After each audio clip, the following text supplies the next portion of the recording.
Assalamualaikum warahmatullahi wabarakatuh.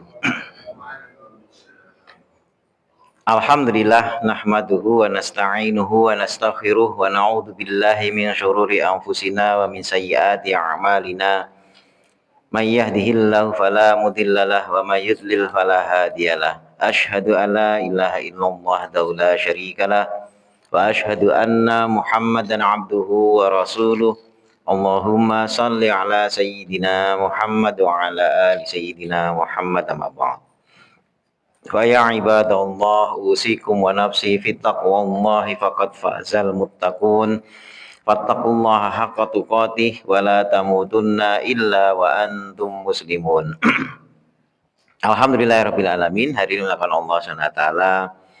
Kembali pertama adalah kita bersyukur pada Allah, pada pagi hari ini kita kembali bisa sholat subuh berjamaah, kembali dibangkitkan oleh Allah SWT, digerakkan untuk mengamalkan amalan-amalan, amal-amal baik, amal-amal soleh, dan mudah-mudahan senantiasa ini istiqomah terus ya, selama kita menjaga agar diri kita itu bersinggungan dengan kebaikan. Sebagaimana disebutkan di dalam ayat, Allah SWT tidak akan mengubah keadaan satu kaum kecuali kaum itu mengubah keadaannya atau kondisinya sendiri. Maksud dari ayat ini adalah Allah itu tidak akan mengubah nikmat-nikmat ya, yang ada dan atau telah dinikmati oleh satu kaum ya, kecuali kaum itu merubah kelakuannya. Ya, nikmat ini akan terus mengucur, terus dilimpahkan pada kaum tersebut selama kaum itu tidak berubah amalnya menjadi amalan-amalan keburukan. Jadi yang disebut tidak akan merubah keadaan satu kaum kecuali kaum itu merubah keadaannya sendiri, itu sebenarnya dimaksudkan untuk itu, bukan untuk yang ini harus berusaha, kalau nggak berusaha nanti nggak berubah, bukan itu. Jadi maksud dari ayat itu sebenarnya diturunkan oleh Allah berkaitan dengan kondisi di mana kondisi asal manusia itu adalah melimpah nikmatnya, melimpah karunia dari Allah, dan kondisi ini berkaitan dengan ketaatan makhluk. Selama masih taat, kondisi ini akan dipertahankan oleh Allah. Tapi kalau makhluk itu atau manusia itu kemudian merubah ketaatan, ya akhirnya Allah merubah juga kondisi asal ini menjadi berubah menjadi azab. Nah ini tentu saja kita ketika sudah mengetahui nikmat Allah ini sedemikian luas, maka upaya kita adalah mempertahankan. Selama kita tidak berubah dari ketaatan menjadi maksiat, maka nikmat yang kita miliki itu tidak akan pernah berubah kondisinya. Selanjutnya kita buka surat An-Najm kemarin sampai ayat tentang Lata Uzza itu ya. Ya walaqad ja'ahum mir rabbihimul huda. Ya. Ayat ke 23. Sekarang ayat 24. A'udzu billahi minasyaitonir rajim. Am lil insani ma tamanna falillahil akhiratu wal ula wa kam mim malakin fis samawati la duhni'a wa kam mim malakin fis samawati la dughni syafa'atuhum syai'an illa mim ba'di an ya'dhana Allahu liman yasha'u wa yarda. Innal ladzina la yu'minuna bil akhirati yusammuna al malaikata tasmiyatal unsa wa ma lahum bihi min ilm yattabi'una illa dhann wa innadh dhanna la yughni minal haqqi syai'a. Amlil insani ma tamanna, adakah bagi manusia itu apa yang dia inginkan, apa yang dia angan-angankan. Falillahil akhiratu wal ula, falillah maka milik Allah lah al-akhirah wal ula, yang akhir maupun yang awal. Maksudnya semuanya itu milik Allah, baik yang akhir maupun yang awal.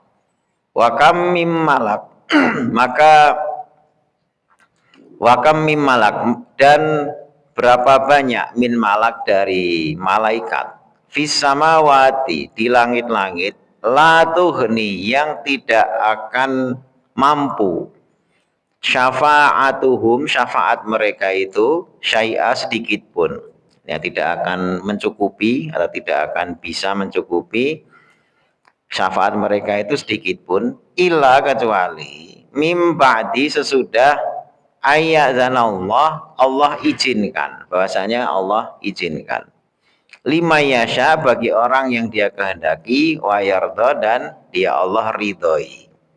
Berapa banyak malaikat yang ada di langit yang syafaatnya itu tidak akan bermanfaat atau tidak mencukupi sedikit pun, kecuali gitu ya, syafaat itu baru bisa bermanfaat dengan izin Allah bagi yang dia kehendaki dan dia ridhoi. Innalladzina la yu'minuna, sesungguhnya orang-orang yang tidak beriman bil akhirah, terhadap akhirat, la yusammunal malaikah, sungguh mereka memberi nama kepada para malaikat itu tasmiyatal unsa, nama-nama perempuan. Ini kemarin kita sudah bahas, ini cuma penegasan.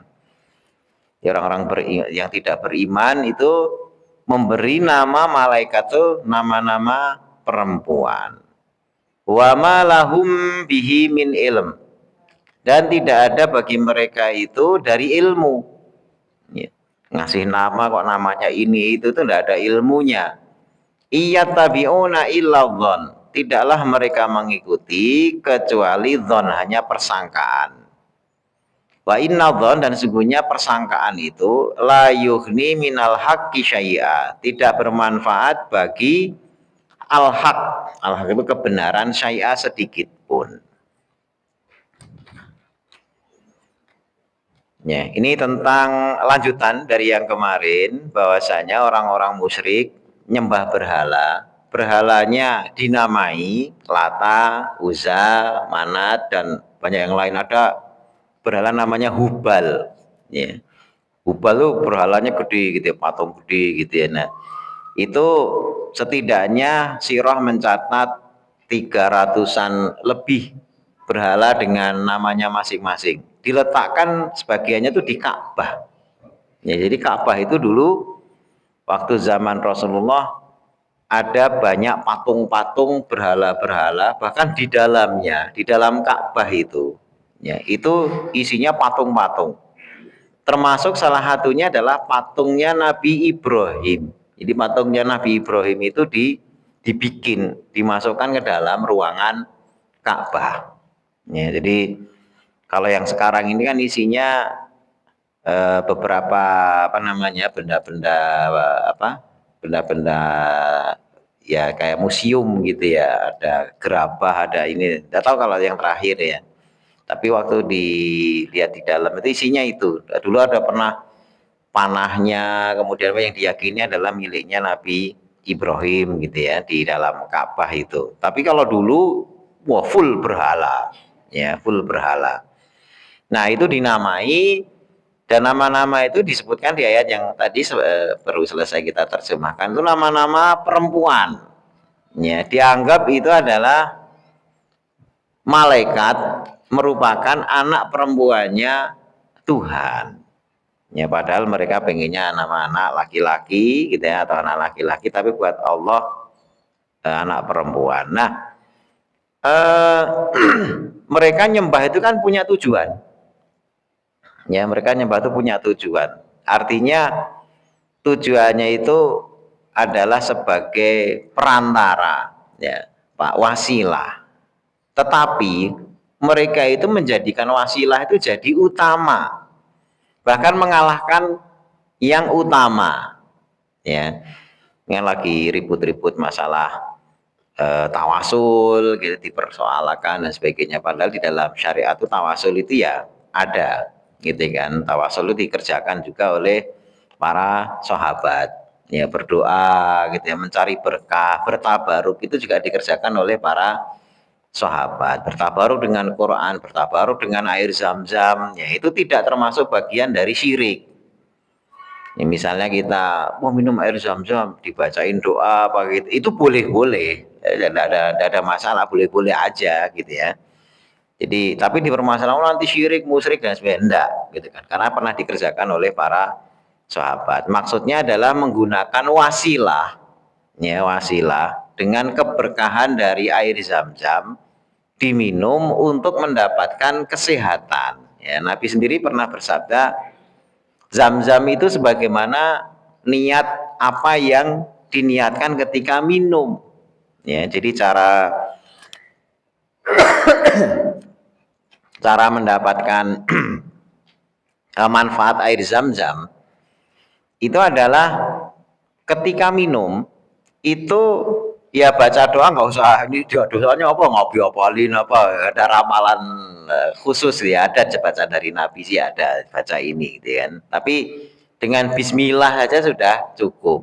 Terus ketika minum niatkan mau ngapain dengan minum itu gitu ya, mencari keberkahannya itu mau apa gitu kan. Contoh misalnya saya ingin badan saya sehat gitu, yang punya penyakit yang aneh-aneh yang nggak sembuh-sembuh, apa yang kanker yang apa itu eh, diniatkan dengan itu. Terus berikutnya minum yang kenyang. Jadi kalau pengen menggunakan manfaat air zam-zam itu jangan yang cuma, kan kadang-kadang dikasih oleh-oleh dapatnya cuma dikit gitu ya, seselaki kecil gitu ya. Kalau Nabi itu mengajarkan minum yang kenyang, minum yang kenyang ya banyak, segini aja belum tentu kenyang, yang itu yang apa namanya botol kecil itu ya. Ya berarti apa ya, kalau perlu aqua yang agak, botol aqua yang agak gede itu minum yang kenyang. Itu tabaruk namanya. Ya itu boleh, ya bukan oh ini syirik, itu bukan ya. Jadi minum glek glek glek glek glek. Nah, itu dan saya merasakan sendiri gitu ya. Penyakit-penyakit apa itu ya tentu saja tidak lantas apa namanya, setelah minum celing sembuh, itu bukan. Tidak cara dengan cara itu. Allah itu menyusun kesembuhan bagi orang itu dengan caranya. Mengabulkan doa juga dengan caranya. Cuma makhluk itu kadang-kadang berdoa itu pengennya ya Allah ini celing dah datang, ya Allah kasihlah kami rezeki, blok duit kepoan itu jatuh, itu kan bayangan mal. Makanya di sini amlil insani matamanna, apakah bagi manusia itu apa yang dia inginkan tuh mesti langsung terlaksana gitu kan. Nah salah satunya itu menjadikan berhala-berhala sebagai tadi wasilah tadi itu. Nah kembali lagi pada tawasul dulu ya, gitu kita kan bahas tawasul tadi. Tawasul itu boleh ya, bahkan misalnya kadang-kadang berwasilah dengan orang soleh ya, orang soleh misalnya, nah, lu ini apa syariat Nabi apa hanya kan, bukan, ini syariat Nabi, bukan karangan-karangan. Nabi itu pernah bilang kepada Umar bin Khattab radhiyallahu anhu, wahai Umar, kalau kamu ketemu orang dari desa Koron, ya dia itu punya bekas belang di kaki, bekas luka atau apa, ada belang di kaki segede ya uang logam gitu ya, segede pokoknya ada kepingan dinar apa dirham di sekeping itu di kakinya. Kalau ketemu dia bersama ibunya, dia itu orang yang berbakti sama ibunya. Kalau ketemu sama dia minta doa padanya. Nah itu Nabi itu pesen gitu. Dan Nabi sendiri belum pernah ketemu pemuda ini. Ya, tapi Umar bin Khattab dinasihati kalau ketemu kamu minta doa padanya. Ya, karena doanya manjur. Nah, padahal itu Nabi loh. Nabi enggak minta doa sama saya aja ya Umar gitu, saya lebih manjur, enggak. Ya, kalau ketemu pemuda orangnya begini, cirinya begini, dari desa Koron namanya. Itu ketemu kamu ini, dicari, ketemu, namanya Uwais al Korni, terkenal itu Uwais al Korni. Itu bareng ibunya tuh digendong. Ibunya itu kemana-mana digendong. Ibunya itu sudah lumpuh. Di kemana-mana digendong. Apa-apa dilayani. Gara-gara wasilah dia punya amal khas berbakti pada ibunya sedemikian rupa, itu kalau ada yang minta doa apa, doa akan makbul. Termasuk Umar bin Khattab saja. Kita tahu Umar bin Khattab itu, Nabi itu pernah bersabda, seandainya wahyu turun sesudahku, seandainya ada wahyu turun ke sesudahku, maka yang lebih pantas dapat wahyu itu Umar. Ya, itu sabda Nabi.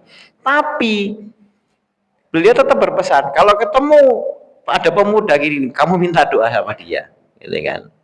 Nah, ini menunjukkan bahwasanya orang soleh pun ini bukan nabi, bahkan para ulama berdebat, ini sahabat apa bukan, ya, karena hidup sejaman dengan nabi tapi tidak bertemu nabi. Nah, kalau sahabat itu kan para definisi para ulama itu sejaman dengan nabi tetapi bertemu membersamai nabi, itu namanya sahabat. Nah, sehingga sebagian orang menyebutkan ini walaupun sejaman dengan Nabi tapi tidak membersamai Nabi, sehingga tidak disebut sebagai saya sahabat aja enggak.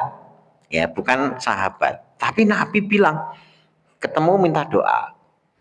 Ya, jadi tawasul itu oke-oke saja gitu kan, karena dia hanya wasilah.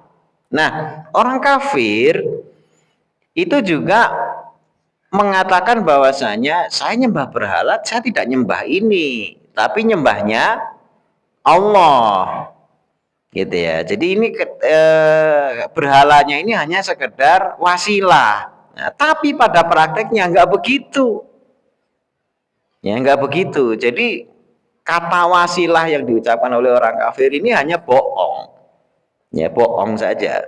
Kalau wasilah itu dia hanya sekedar perantara. Contoh berdoa di mana itu, di Ka'bah itu raudhah. Ya, raudhah. Kan dijamin apa? Makbul. Ya, jadi kalau ada kesempatan ke sana jangan lupa berdoa di mana? Raudhah. Nah, itu namanya tabaruk tawasul bukan? Tawasul. Karena tawasul menggunakan apa? Lokasi, tempat, ya lokasi dan tempat. Lantas kemudian, oh jangan gitu, syirik itu tempatnya tempat di mana aja Allah bisa, doa kemanapun Allah terima gitu. Itu betul juga gitu ya, dimanapun doa itu bisa diterima. Tetapi ketika Rasulullah SAW menyebutkan itu tempat itu makbul dan sebagainya, yang dimaksudkan itu masalahnya adalah bukan masalah orang ke sana untuk nyembah tempatnya. Tempat itu hanya menjadi apa? Wasilah atau sarana. Ya. Ka'bah, apakah kita menghadap Ka'bah itu berarti nyembah Ka'bah? Enggak. Ya. Artinya ketika menghadap Ka'bah itu kita semata-mata ya wasilah, wasilah mendekat kepada Allah karena itu perintah Rasul. Dan sehingga dalam hal berwasilah kepada tadi benda-benda dan lain sebagainya itu sebenarnya, dan itu juga dengan catatan dari perilaku Nabi, sahabat, tabiin, ulama-ulama salah melakukan itu. Kalau enggak ya kita nggak boleh niru, itu berarti kita bikin-bikin. Tapi ternyata Nabi, para sahabat, ulama itu mengerjakan itu semua. Ya kepada Nabi, ya sebagian dulu pemahaman saya itu kepada Nabi itu ya ketika Nabi masih hidup, ketika Nabi sudah wafat ya enggak gitu kan. Ternyata banyak dalil menyebutkan bahwasanya banyak sahabat itu mengambil wasilah terhadap makamnya Nabi, dalam artian Nabi sudah wafat gitu kan, dan itu kisahnya sahih-sahih semua. Bahkan ketika paceklik apa itu ya Rasul, ada yang doa di depan makam Rasul gitu ya, doanya tetap kepada Allah bukan pada Nabi gitu ya, doanya tetap kepada Allah. Jadi kalau wasilah benar itu tempat, ya kemudian apakah itu air tadi itu ataukah yang lain-lainnya, itu hanya dijadikan sebagai perantara, tapi ucapan doanya ditujukan hanya kepada Allah.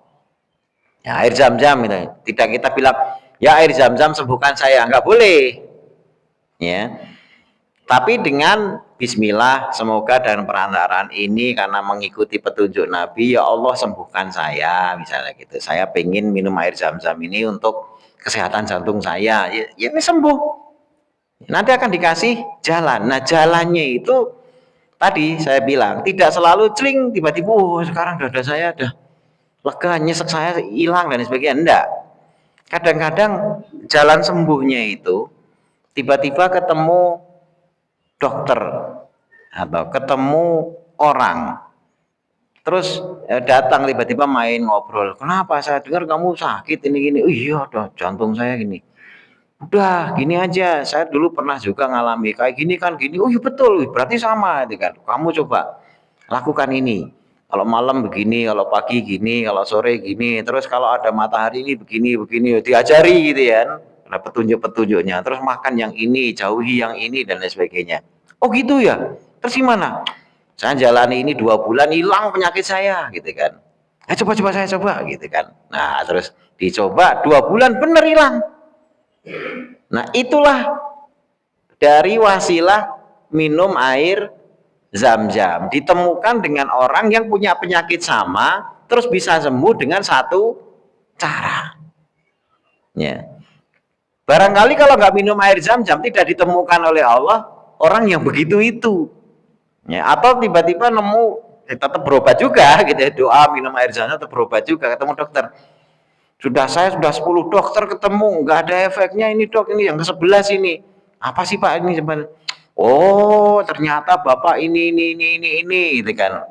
Wah ini cocok sama. Akhirnya ketemu dokter yang cocok. Bukan dokter yang sebelumnya bodoh, bukan. Tetapi dokter yang ke-10, yang ke-11 ini kan enak. Dilapori, dulu saya katanya saya ini, ternyata enggak semua. Dia kan enak, yang ke-11 itu berarti ini sudah dicoba gagal, coba. Dia kan mesti nyari alternatif yang lain gitu ya. Jadi kalau dokter yang ke-9, ke-8 itu kan wah 7 gagal, coba yang ini. Ternyata 8 gagal. Yang ke-9, 8 gagal, dia coba yang ini. Nah, akhirnya yang ke-10 ini gagal semua, yang ke-11 baru benar. Bukan berarti wah ini saya cocok, bukan. Dokter yang kesekian itu sebenarnya dia apa namanya mempelajari kegagalan dokter yang sebelumnya. Datanya lebih lengkap. Akhirnya sembuh. Tapi sembuhnya wasilah dari minum air Zam-Zam. Ya, jadi jangan membayangkan kayak apa ajaib-ajaib. Kita ini bukan model manusia yang dibegitukan sama Allah gitu. Jangan geeran kita ini kayak nabi, kayak orang soleh wali ya, doa minum ini celing hilang. Tidur sebentar rumah berubah jadi ini kok jadi rumahnya siapa ini, kok jadi rumah mewah gitu. Bukan yang model begitu. Kalau dijalani begitu kita malah jadi gila sendiri gitu ya. Nah itu tetap pakai apa namanya perantara dan pakai sebab kenapa kita itu disembuhkan, kenapa kita itu mencapai tujuan dari minum air Zam-Zam. Tapi sekali lagi, amlil insani ma'tamana.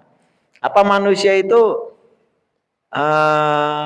memiliki apa yang dia inginkan gitu ya dengan cara seperti itu. Ternyata ya orang musyrik minta pada berhala dan sebagainya itu ya ya sebagaimana yang lain-lainnya gitu ya. Artinya berhala kok diminta. Ya Nabi Ibrahim juga udah nyontoin gitu ya.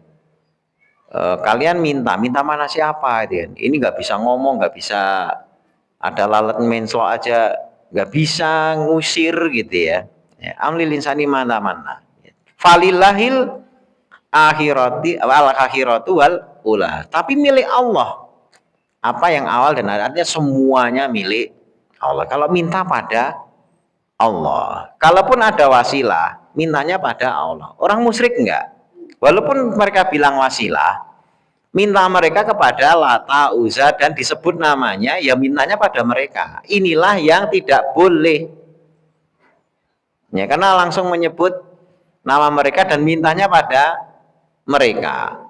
Ya, makanya kalau ada orang kok tawasul, ya terus misalnya pada orang soleh, terus nyebut orang soleh, meminta tolongnya kepada orang soleh tersebut dan sebagainya, terus mengabaikan redaksi bahwasanya itu semua adalah dikaitkan dengan permintaan kepada Allah. Nah ini pun juga bahaya.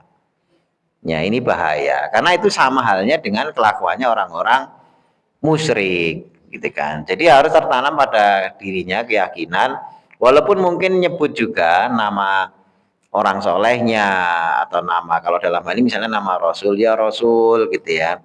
bantulah saya, mintakan pada Allah untuk begini-begini. Nah, itu berarti Rasul ini sebagai wasilah, karena dimintanya tetap kepada Allah. Sama halnya dengan sahabat ketika datang pada Nabi, paceklik, ya Nabi, kampung kami terkena paceklik, doakan untuk kami, gitu kan, agar hujan.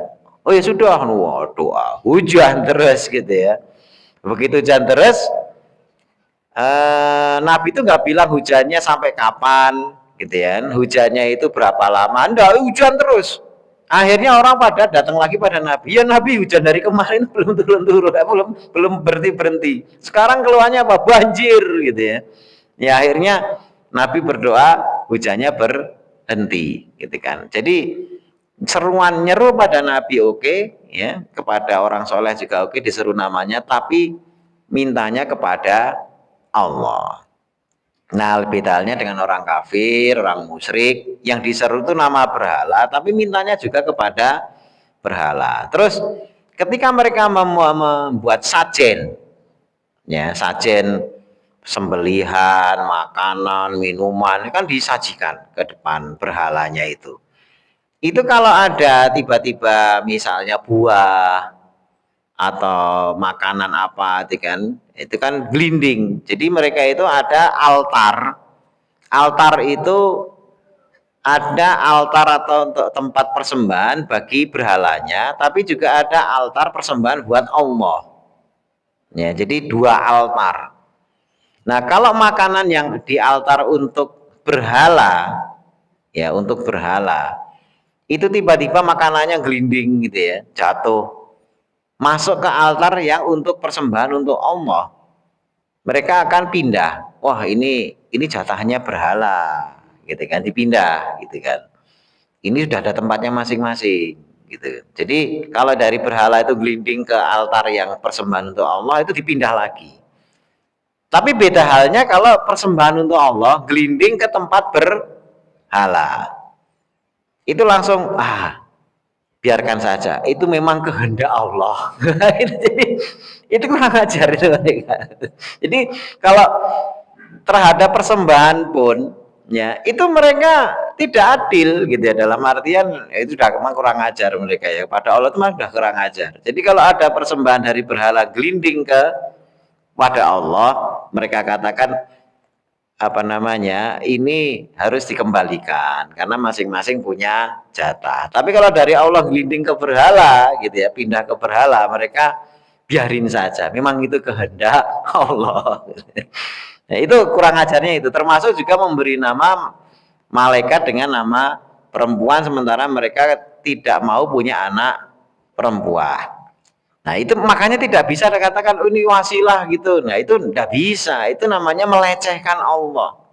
Bukan tawasul. Dan itu pun kalau mereka benar tawasul, memang benar minta kepada Allah. Tawasulnya ini tidak ada apa namanya ya, perintah dari Allah.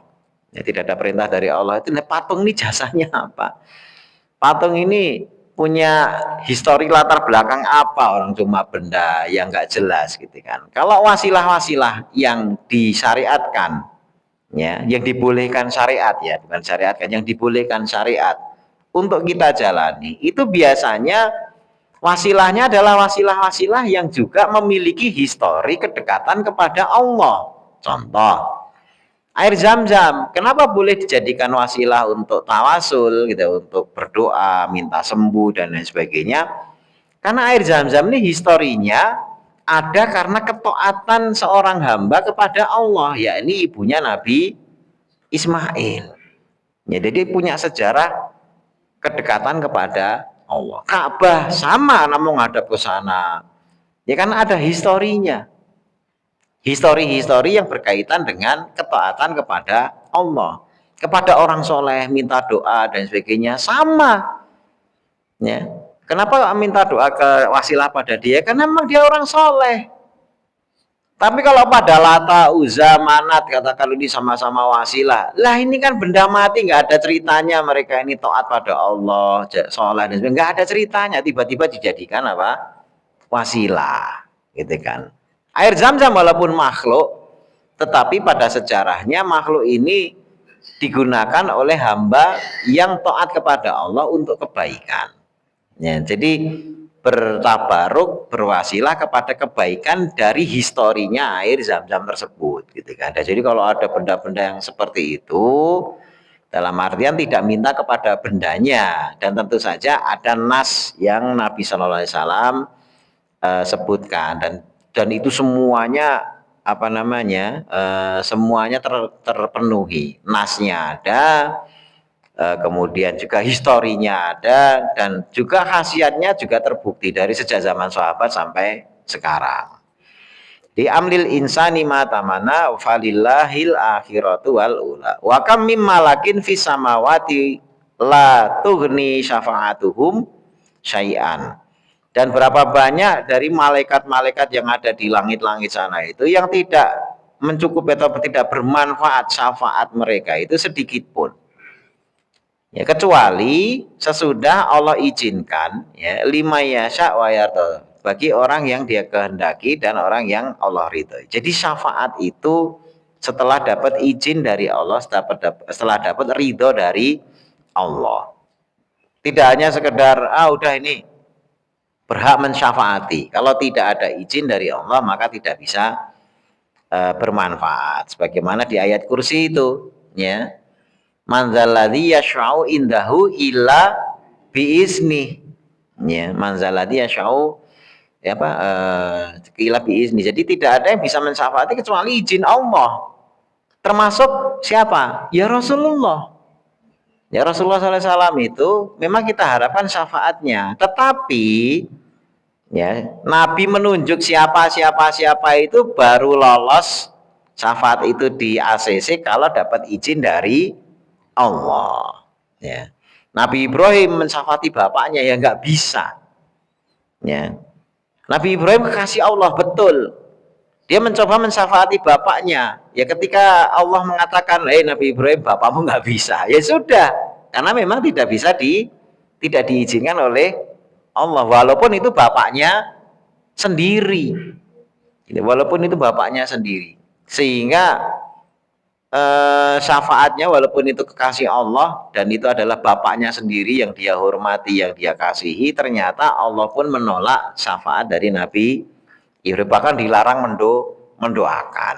Ya, jadi tetap syafaat itu ujung-ujungnya adalah izin Allah. Ya, walaupun kita berharap nanti mendapat syafaat, ya syafaat itu setidaknya bantuan, ya di saat-saat tidak ada bantuan dari siapapun.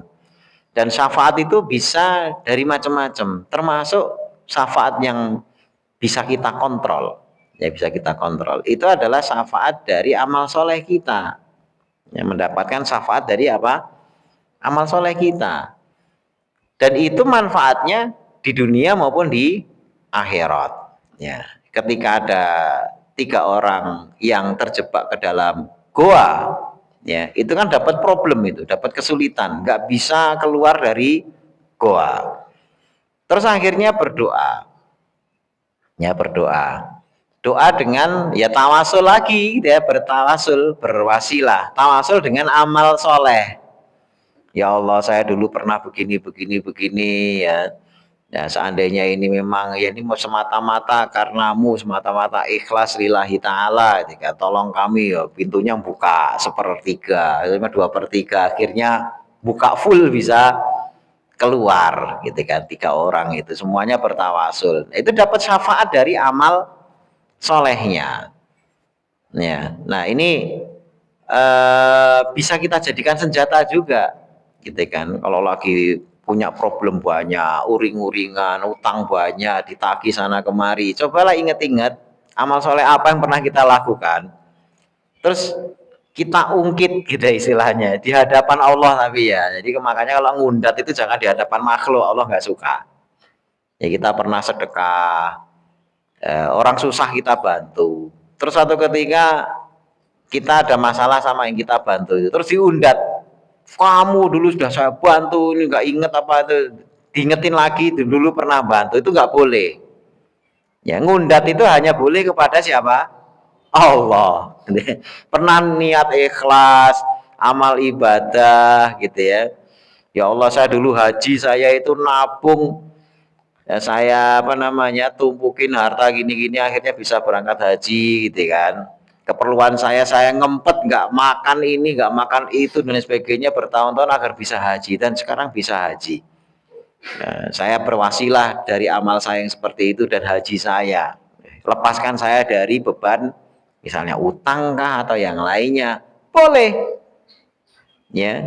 Karena kita pernah berbuat baik dan perbuatan baik itu ya lillahi ta'ala yang jelas ikhlas gitu kan. Kita undat di hadapan Allah karena saat ini kita sedang punya masalah.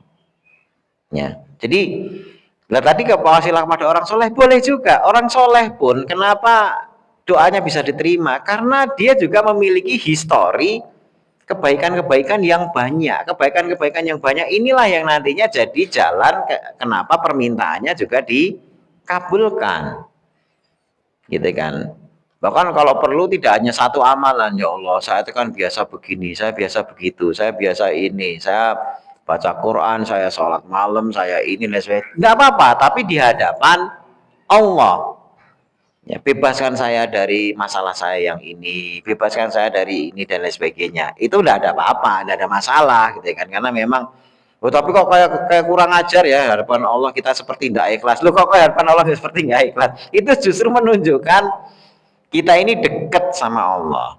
Ya, kita ada masalah apa-apa kepada Allah. Tapi kalau itu cerita kayak gitu ke makhluk, itu yang nggak ikhlas itu kayak gitu kalau ke makhluk. Ya. Kisah orang yang di goa itu, ya itu ketika berdoa, di akhir doanya dia bilang, ya Allah seandainya amalan saya ini ya benar ikhlas kepadamu. Artinya orang itu juga nggak tahu kayak ikhlas apa enggaknya. Tapi dia mengandaikan. Kalau ini ikhlas kepadamu ya Allah, tolong saya. Ini bebaskan kami dari bencana ini. Gitu kan. Dan ternyata geser batunya itu. Berarti apa? Berarti ikhlas. Jadi diizinkan. Lah apa enggak Allah enggak ingat? Apa Allah itu enggak tahu bahwasanya dia dulu pernah begitu? Ya Allah tahu juga. Tapi tetap disuruh orang itu bercerita.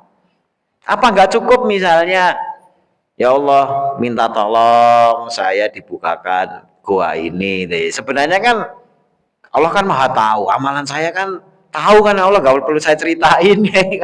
Itu kurang ajar itu ya. Harusnya diomongin gitu ya. Syariatnya suruh ngomong kok. Gitu kan, syariatnya suruh ngomong.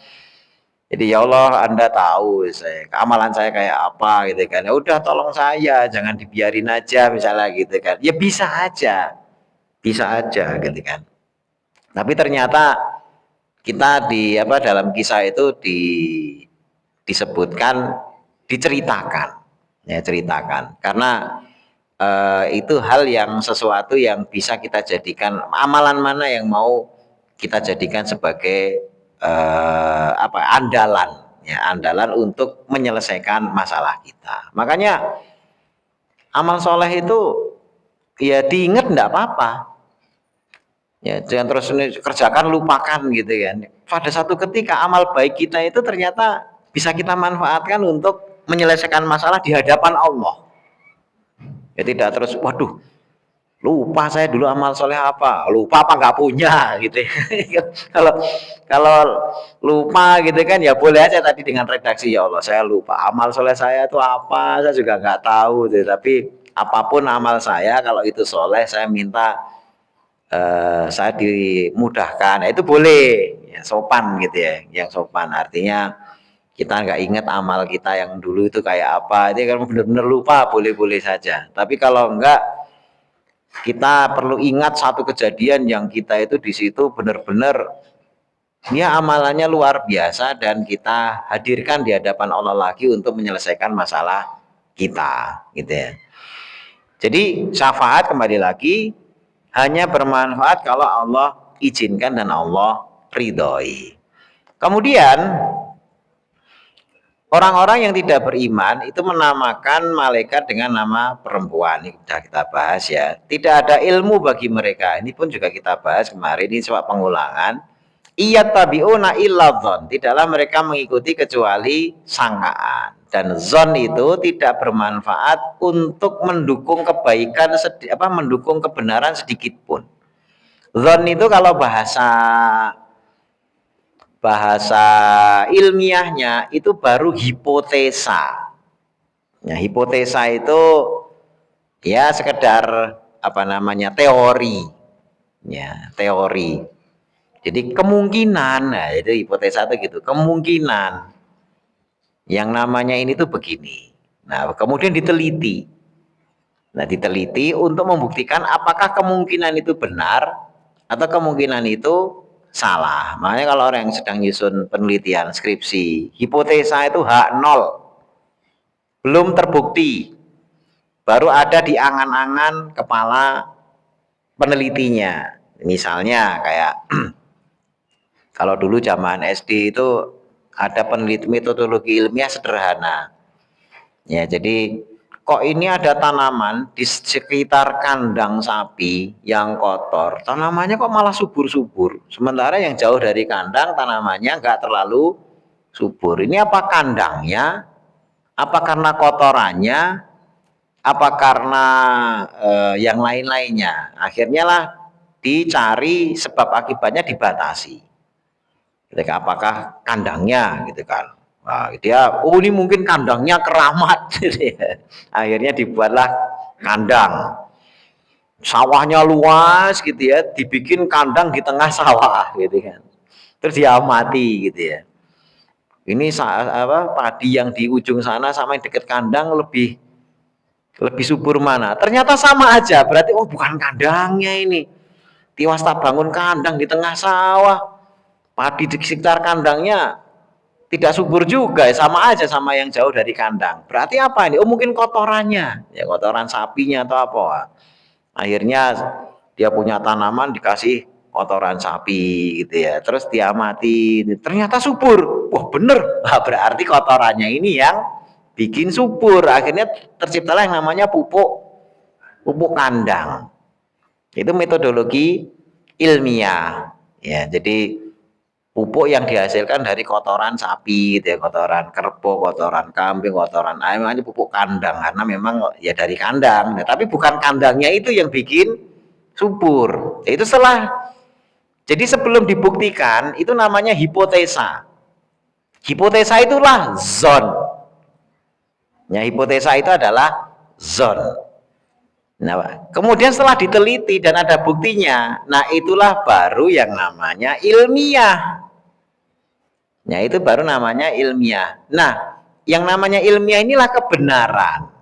Karena yang namanya kebenaran itu adalah hipotesa yang sudah dibuktikan atau zon yang sudah terbukti. Itulah kebenaran. Ya, itulah kebenaran. Sama halnya dengan tadi tawasul gitu kan. Ini lebih bermanfaat begini begitu. Kalau itu baru zon, air zam-zam itu manfaat loh. Kalau zon saja, ya, kalau zon saja, maka diminum oleh siapapun dan sebagainya nggak akan efek. Karena zon, setelah diuji saya tadi kayak tadi itu, kandangnya kali yang bikin tanamannya subur, akhirnya bikin kandang di kebun-kebun, tapi nggak ada sapinya, nggak ada kotorannya, jadi kandangnya doang. Ya ternyata lo nggak ngefek gitu kan. Itu baru zon itu disingkirkan. Ini berarti sangkaan aja nih, teori, ternyata bukan gitu kan. Nah tapi kalau tadi ada salah seorang imam hadis yang namanya Ibnu Hibban, ya itu biasa kalau ada masalah dia baca Quran di salah satu makomnya orang soleh, ya di makomnya orang soleh dia ngaji terus doa, tidak minta pada kuburannya itu, cuma dia ngajinya di dekat situ.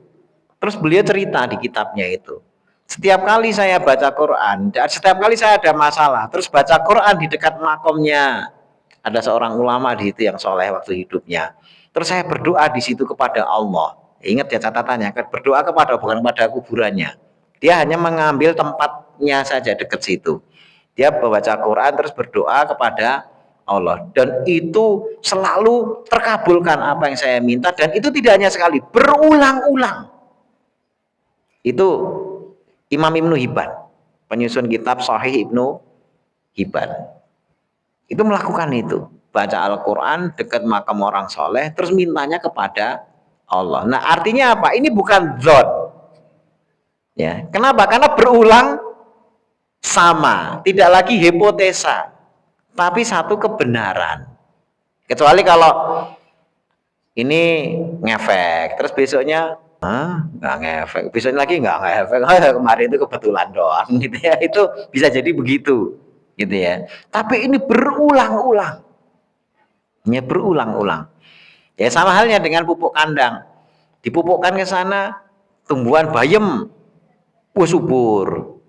Terus ke apa namanya kangkung subur, ya berarti itu tumbuhan apapun ini ya. Akhirnya diambillah kesimpulan bahwasanya kotoran sapi dan lain sebagainya itu bisa menyuburkan, itu baru menjadi al-haq, baru menjadi kebenaran. Tapi kalau hipotesa itu dzon. Nah makanya kalau penamaan ya ini dari Allah, ini dari ini, kalau tidak ada bukti yang membuktikan ke sana secara metodologi ilmiah, itu namanya dzon, ya persangkaan saja, gitu kan. Nah ibadah itu tidak disusun dibangun di atas zon.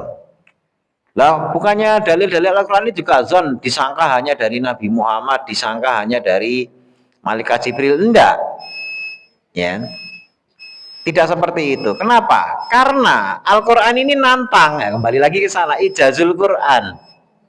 Jadi benteng Al-Quran itu kokoh, ya bahwasanya ini bukan zon itu kokoh, ya. Jadi ketika orang itu meragukan dan sebagainya, maka jawaban Al-Quran cuma jika kalian ragu terhadap Al-Quran, maka datangkanlah surat atau ayat yang semisal.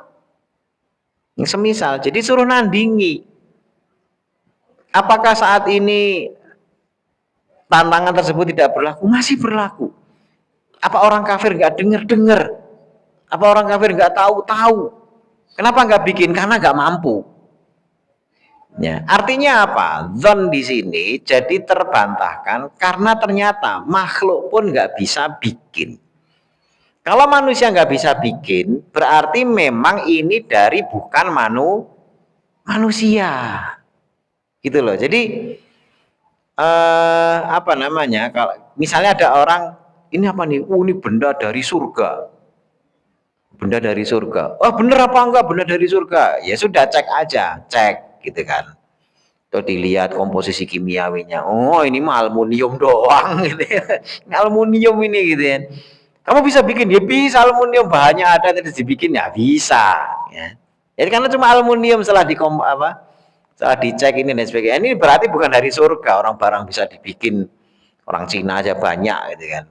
Di produk Cina tuh banyak. Sampai ada yang bilang yang menciptakan langit dan bumi itu adalah, jadi awalnya penciptaan langit dan bumi itu Allah, sisanya buatan Cina gitu. Sampai saking orang itu apa-apa Cina dan awalnya langit dan bumi diciptakan oleh Allah, kemudian sisanya buatan Cina gitu kan. Nah, itu saking orang Cina tuh bikin apa-apa bisa gitu kan. Nah tapi kalau Al-Quran ternyata orang Cina pun juga nggak bisa bikin gitu. Nggak bisa bikin, berarti apa? Ya bukan buatan manusia. Sesimpel itu. Ya sudah kita jalani ya silahkan saja. Kalau mau jalani silahkan bikin yang serupa. Ya, tapi kita yakin tidak bisa. Makanya kalau sudah mentok di situ, akan dipaksa mau tidak mau akal manusia ini bahwasanya ini adalah memang dari Allah. Kalau enggak masih berontak juga silahkan bikin. Tapi kalau nggak bisa bikin, ya tundukkan ego, tundukkan akal, tundukkan hati, hadapi kenyataan bahwasanya Al-Quran ini memang dari Allah dan itu bukan hipotesa lagi. Karena terbukti kita sebagai manusia tidak bisa bikin yang sama dengan Al-Quran. Sesederhana itu saja, gitu kan? Kalau ingin membuktikan Al-Quran ini dari Allah atau bukan, sesederhana itu saja. Kalau yakin ini buatan Muhammad, mestinya kamu bisa bikin dong. Muhammad itu buta huruf, kamu yang bisa melek huruf itu kan harusnya bisa bikin dong. Ya. Dulu orangnya orang-orang kuno, nggak ada teknologi dan lain sebagainya. Meskinya sekarang ada AI, kamu bisa bikin kan pakai AI. Ternyata enggak juga, gitu kan? Yang mirip pun juga enggak. Ya. Belum lagi maknanya, belum lagi susunan bahasanya, belum lagi gaya bahasa, belum lagi nanti terwujud apa enggak setelah sekian tahun, ya harus dibuktikan. Al-Quran itu dari sejak tahun 1000 dari sejak tahun 600-an. Sekarang sudah tahun 2026 ya. Jadi sudah ya ribuan tahun. Artinya apa? Kalau bikin yang serupa dengan Al-Quran, dia harus bertahan, isinya relevan sampai ribuan tahun. Ya kadang-kadang bikin bahasanya bagus, baru tahun depan aja udah nggak terbukti gitu ya, isinya nggak terbukti. Ya keok berarti itu bikinan manusia. Ya kalau memang ciptaan memang datang dari Allah, dia akan teruji oleh waktu. Nah itu yang membedakan antara zon dengan al-haq. Ya, kalau al-haq itu sudah teruji secara ilmiah. Tapi kalau zon itu ngawur, itu cuma ciptaan, cuma bikin-bikinan manusia. Sampai di sini ada yang ditanyakan? Ya silakan. Apa? Oh iya, ya.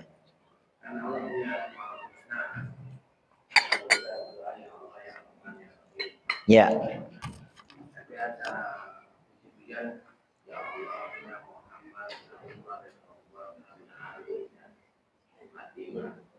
Ya.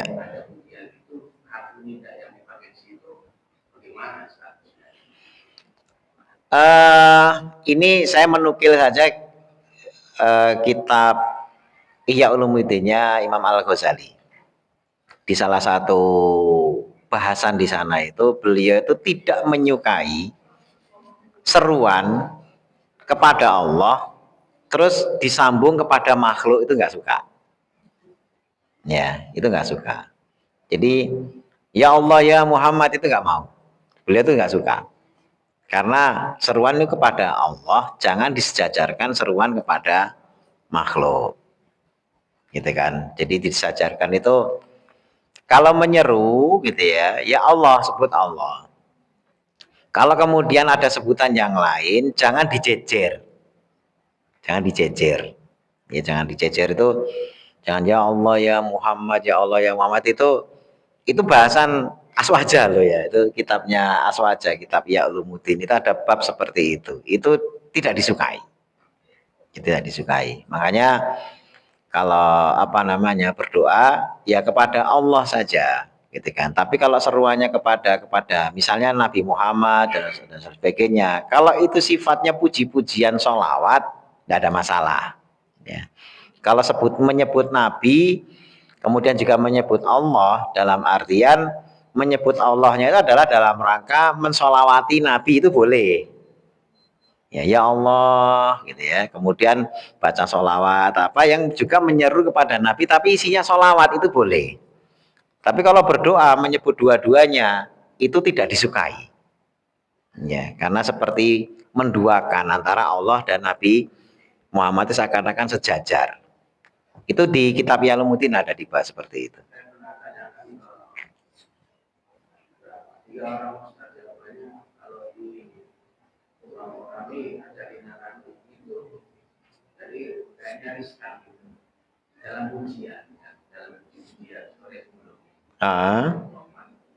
Maksudnya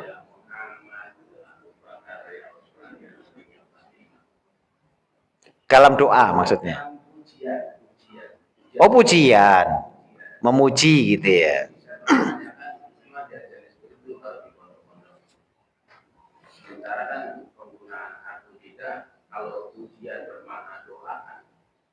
Ya, ya kalau mau minta sebutan ketika ya Allah, hanya Allah saja, gitu kan. Tapi kalau ketika mau minta menyebut Allah dan yang lain, nah itu yang ulama nggak suka, bahkan sebagian melarang. Ya, tidak ada yang kemudian mengizinkan, itu tidak ada. Yang mengizinkan udah kalau doa nyebut ini gitu kan, semuanya disebut karena itu seperti mensejajarkan dalam permohonan. Ya.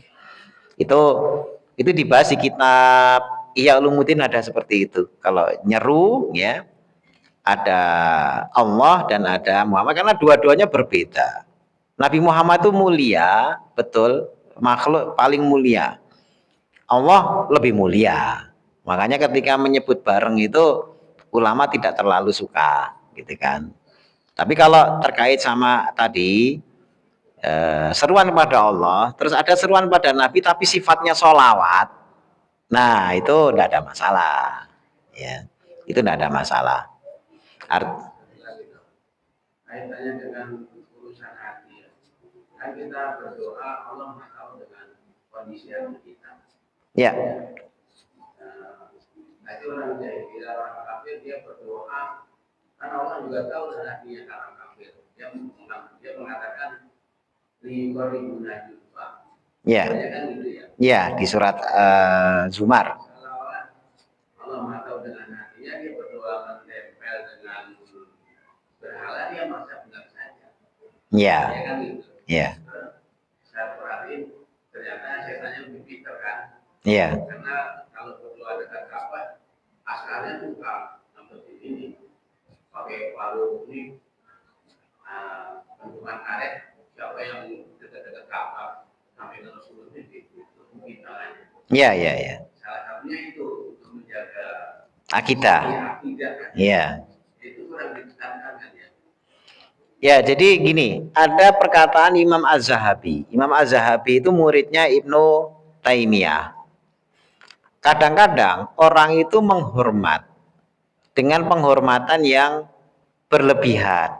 Ya, selama penghormatan itu memang ditujukan untuk Allah, hanya mungkin dalam perwujudannya itu ada semacam berlebihannya, maka beliau sampai berkata, maka mudah-mudahan Allah mengampuni, dan ini tidak termasuk dari syirik.